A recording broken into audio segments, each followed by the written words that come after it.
Oh, uh, you know, Matt sort of talked in a really lovely way at another at another panel about kind of being part of the Doctor Who legacy, or legacy that people are handing off one to the next.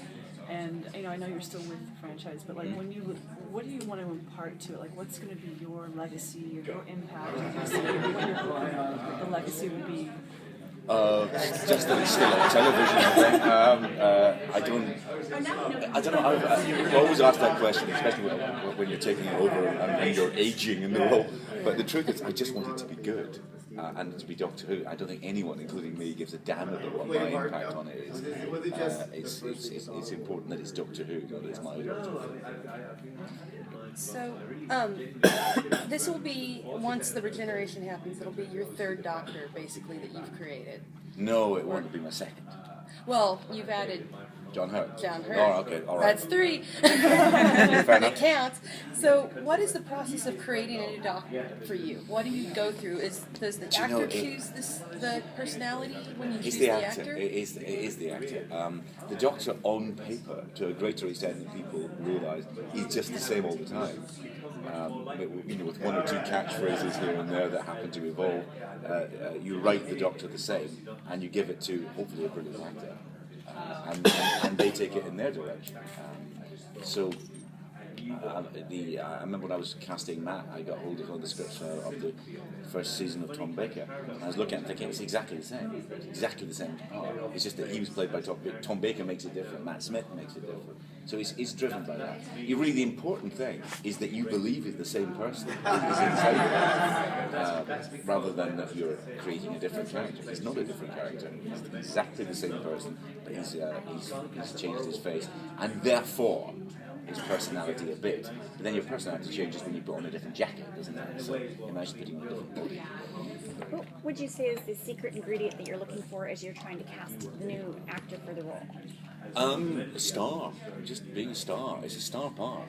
Doctor Who's a star vehicle. It's an odd thing. It becomes a different person's star vehicle every few years. But it was David Tennant's star vehicle. Then it was Matt Smith's, and now it'll be somebody else's. So you're just looking for that person you can't take your eyes off. The one thing I would note, I don't know if this is always true, I don't know if it will always be true, but it tends to be that particular actor's only swashbuckling role. They tend to be played by people who play villains, who play eccentric, different characters. They don't tend to play James Bond as well. I can't imagine that anyone will ever be Doctor Who and James Bond. It'd be an embarrassment of riches everywhere. Well, what was the star quality you saw in Matt Smith when you first cast him? I think the one that everyone noticed is that there is something about Matt in particular in the part, but also in general, that he combines old and young. He just has that. There's something quite boffiny about him. So he's a hipster boffin, so irresistible. The thing is that the Doctor is 1,000 years old, or over 1,000 now. So his apparent age is a lie. So it doesn't. So you want there to be mixed signals, I suppose. If you look at even the William Hartnell Doctor, who's almost here, although he's an old man, he's quite childish. So there's always that sort of contradiction, and that was irresistible. But the main thing was, to be honest, if you saw his edition, which one day I'll get on a DVD for one of these specials, I'm sure. He was just bloody brilliant at it. Just straightforwardly terrific, an absolute star. I saw him for. Bizarrely, the part of Dr. Watson in Sherlock, just a few days before I met him for the Doctor, and he gave a terrific audition. It was completely wrong for the part, but I know the casting doctors say he's going to be huge. That boy, he's going to be massive, and you can see that he's a star. When he's in the room, you look at Matt. So that's it. In general terms, what is your ideal timeline for finding number 12? Because Christmas episode will show this person's face. Yeah, I'm sure we'll have found that person by Christmas. But if we hadn't, then we would just do what they did the last with the regeneration from Chris to David. Chris shot his part, and then many months later they went and shot David's part. So we would do we've got a fair amount of time. The name of the Doctor is a recurring theme in your process, in your episodes you wrote. Are you continuing this theme in the next season? Certainly continuing into the 50th, but I just like the fact that we've sort of the most well-established fictional character in television doesn't have a name, and the title of the show reminds you of that on a weekly basis. So it's fun. But I mean, you know, actually, the Doctor's name was revealed in the old series, but everyone just rejected it. Just said, no. It's not Peter Sim. No. So the entire audience just turned away fastidiously and said, don't be silly. So it's interesting that the audience decide what's canonical. You say, no. So does the 50th special feed into the Christmas special? Is that going to carry over? Or are you going to? Well, I mean, not. Every story feeds into the next, and there's always something going on with the Doctor that continues from story to story. But no, mainly these things are standalone. So they have to be. Just having worked in television and film for a long time, and this is celebrating 50 years of Doctor Who, it occurs to me, could Doctor Who be made today? You know, I mean, could it be pitched? Would someone accept it that's what for we're what doing. it is? No, but I mean, if it had never existed, and someone said, "I want to do a show about a man who travels around," I don't know how it got pitched in the first place. I mean, I have no idea how Doctor Who got on there. It's an extraordinary thing. So I don't know. I mean, Doctor Who is a strange enough show if you look at it in the modern context. But go back and look at what was on British television in 1963. Look at every other show, and then imagine what it was like with all these caption-sized title sequences and these and the stock music for the theme music, and then suddenly this show with that extraordinary title sequence, that amazing music comes on. You think, what the hell is that? And then you go into it, and there's a police box that's bigger on the inside. It must have been mind-blowing back in the day. So I don't know. It's an extraordinary thing that it exists at all. What was the casting for? Well, I guess this would be number one for the movie, The Adventures. Well, you should talk to Yes. Mark and David about that.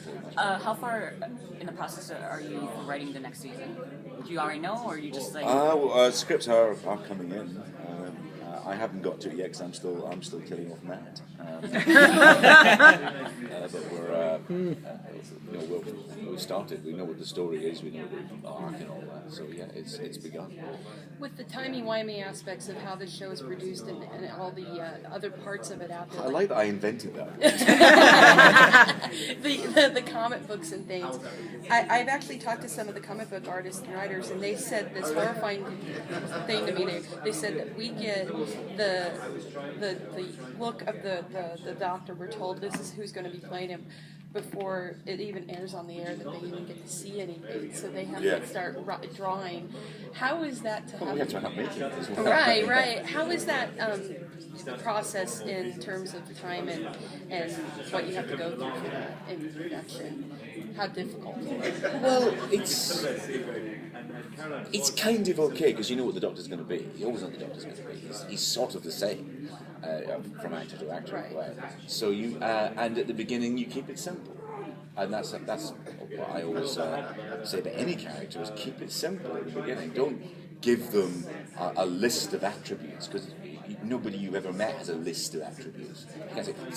Nobody is shy all the time. Nobody is funny all the time. So you just keep it dead simple. The Doctor is the Doctor, and as the actor pushes it in different directions, you start following. But you know, it's like James Bond. You know, he's sort of always the same and sort of always different. But it's very much about letting the actor carve their own space in that, giving them space to do that. There's a rumor that James Bond is a Town Lord. That's why you always change it. He's not. It's a succession of different actors playing the same. I've worked it out. What can we expect for the special episode? Well, you can expect David and Matt together, and you can expect John Hurt, and you expect a lot of things I'm not going to tell you about. How much fun or important was for you to film this episode? Well, it was unbelievably tough, actually. To be honest, making the 50th was was extraordinarily difficult. From any point, we were trying to push the boat out of it. As ever, we didn't have enough money. And